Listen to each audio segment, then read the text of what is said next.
Dean, Hey, this is yes, Chad. Chad. What's your advice, for like the big waves in life, like the flood there, or cancer diagnosis, or eventually a huge wave is going to hit us.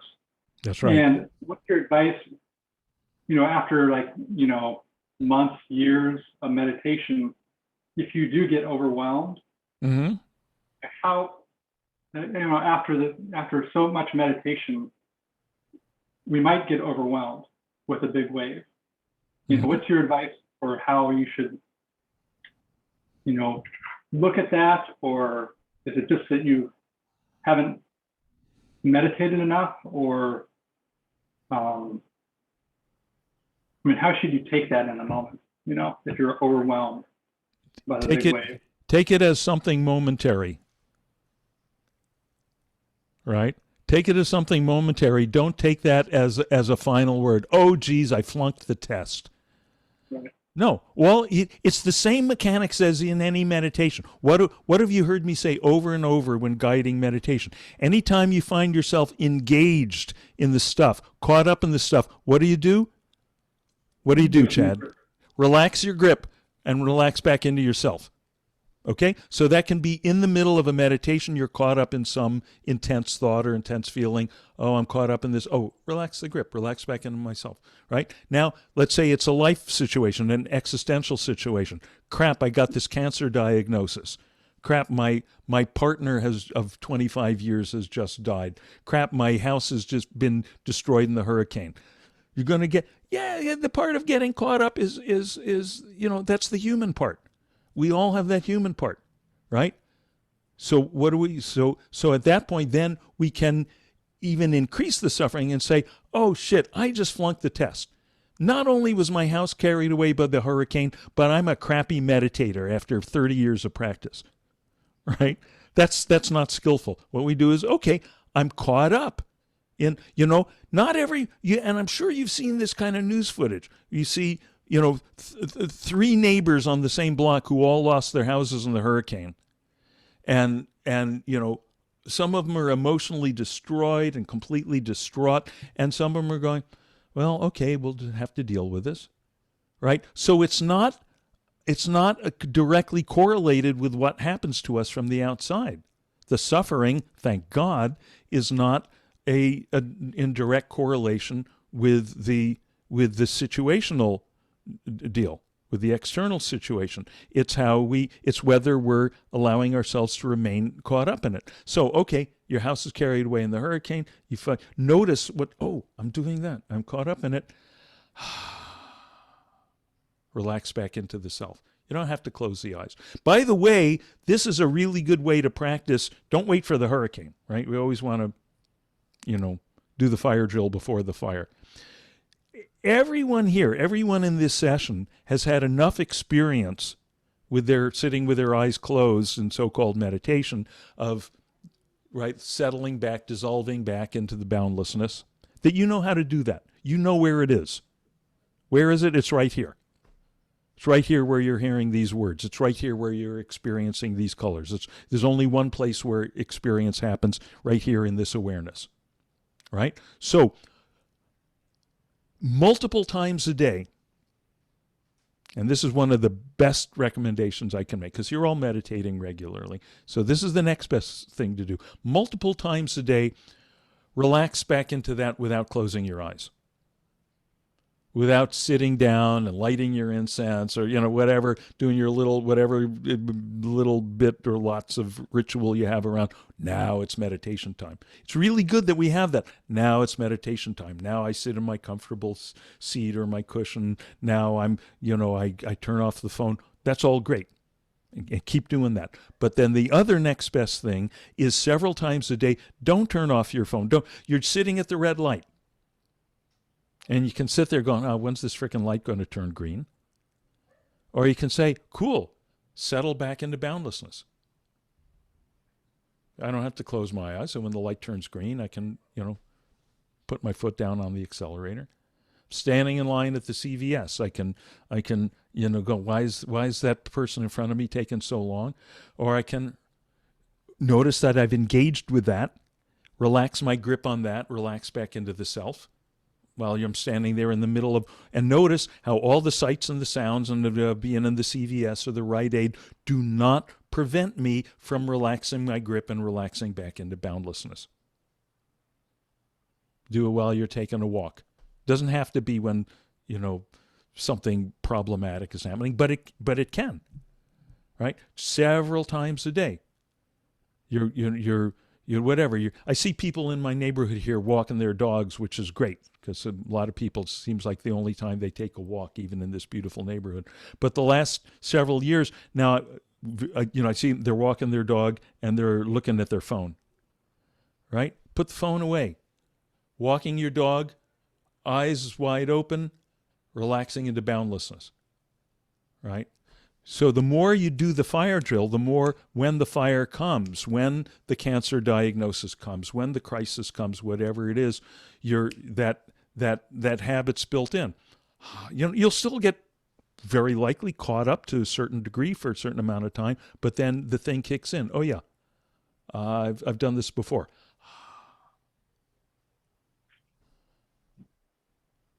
I have a dear friend, one of my oldest and dearest friends, a woman. She and I, we actually were a couple for a little while, way back in college days. And I got her started on meditation back then. I think karmically that was the reason that we had to be together for a while.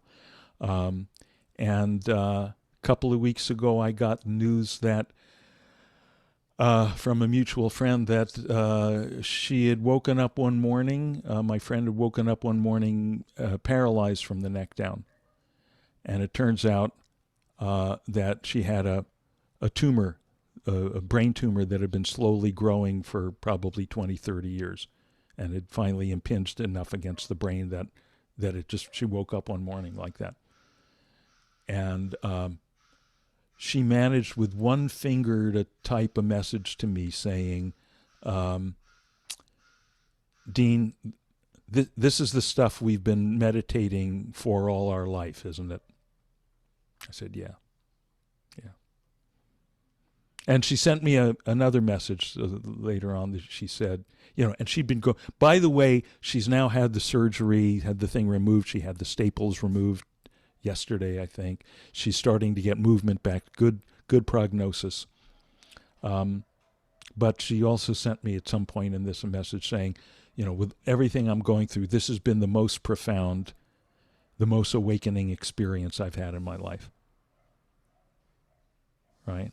How many people that you know would say that, right? Having a brain tumor and being paralyzed and not knowing if you're going to be able to walk again or talk again and so forth, would say, oh, this is the most profound, most awakening thing that I've ever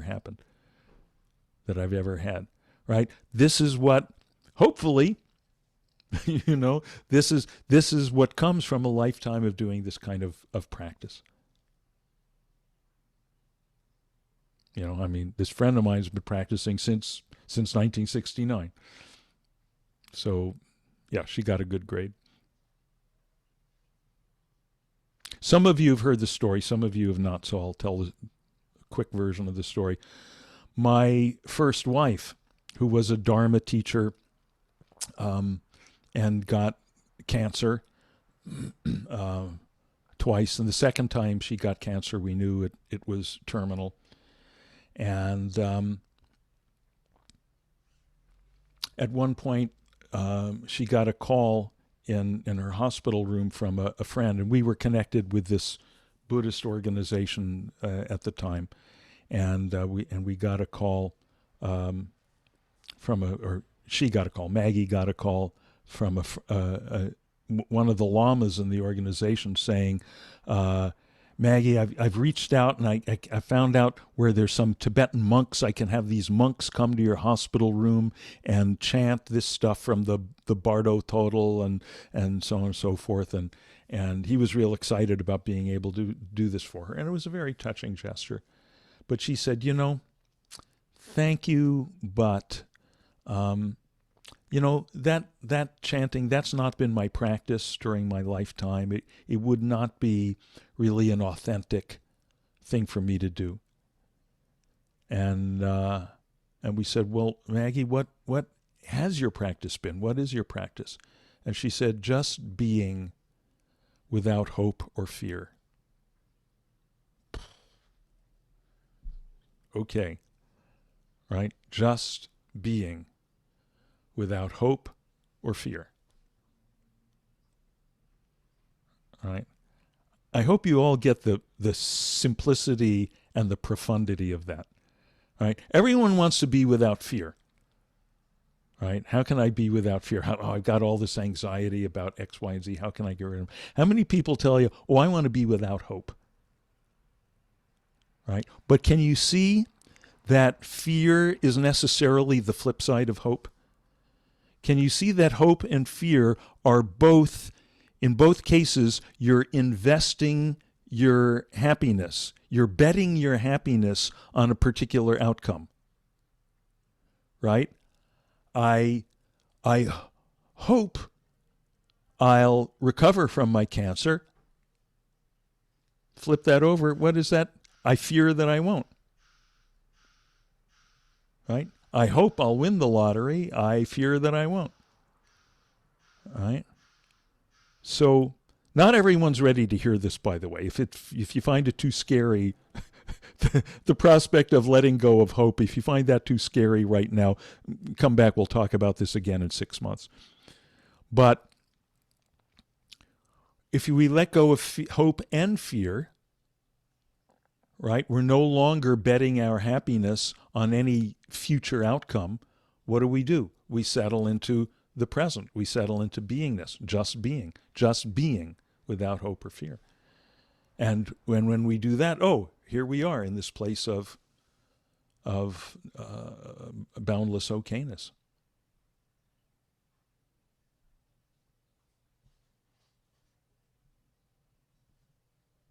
You all hearing that? Good. Yeah, Carol, you wanted to? Yeah, I just wanted to say that, oh, God, I don't know why I'm hoarse all of a sudden. Hi, everybody. It's been a while, but what I just wanted to say is that when you just shared that about what Maggie said about just being no fear. Without hope or fear. Without hope, without fear, without hope. It just reminded me of trying not to be attached to the outcome. Mm-hmm. Of, that's what, without hope, just go without being attached to the outcome. Mm-hmm. Mm-hmm. And when we say trying not to be attached, that's the investment part. Yes, exactly. Not being invested in the, just what you were saying before. Yeah. But, it's interesting because when we talk about it in this way, it can sound like, we're giving something up. I'm going to not be attached to that anymore. But really what it is, it's not giving up anything. It's recognizing the facts of life. It's recognizing that we have no control over the outcome. Mm-hmm. Right? Absolutely. We could say, let the chips fall where they may, but it's not even up to us to let the chips fall. They're going to. The chips are going to fall where they're going to fall, and all we can do is say, that's where they fell. That's where they fell, and relax my grip on that, and back to here where nothing falls. Right. It's just when you were saying the thing about it's fearful to say without hope. This was just kind of like another way to say it. Yeah. If there's a fear of, just other words. Mm-hmm. That's just what it reminded me of. Yeah. That's all. Yeah, good. Thank you. Yeah. And, we find different ways to say these things because of if a given person can't hear it this way, at least this week, maybe they can hear it that way. I like that expression just being without hope and fear. Uh, um, I I like think it's great. I like I I think like it's I great. like I like the in your faceness of it. Hmm. I like how challenging it is, because if you can you get that in that just the simplicity of that thing, then you're done. There's no weaseling. Right, true, because not being attached to the outcome is the other side, for lack. Right. But Yeah. I like putting things in the most simple Anglo-Saxon Hmm. words possible, fewest syllables possible. Right. Some of you have been in my haiku workshop for the last several weeks, and that's part of what we do is haiku. You always want to, they don't have that problem when they're writing haiku in Japanese, but when we write them in English, English has got all these polysyllabic words that came from Greek and Latin, and then it's got all these monosyllabic words that came from English. So, you can say intestines, or you can say guts. You can say urinate, or you can say piss, right? And notice how the Greek and Latin derived stuff always seems, it's a little bit abstracted, a little bit indirect, whereas the Anglo-Saxon words, dog, fire, sky, earth, piss, shit, guts, blood, right? That it's all like it's all very the words feel more like the things themselves, Right. right? So when this is a thing.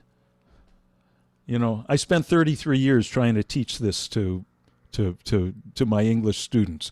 No, don't go for the longest word possible. Go for the shortest word possible. I had to say that a lot because they were so convinced that if they used longer words, it would make them sound smarter. And I had to show them, no, it doesn't make you sound smarter. It makes you sound like you're trying to sound smarter. Right? Uh-huh.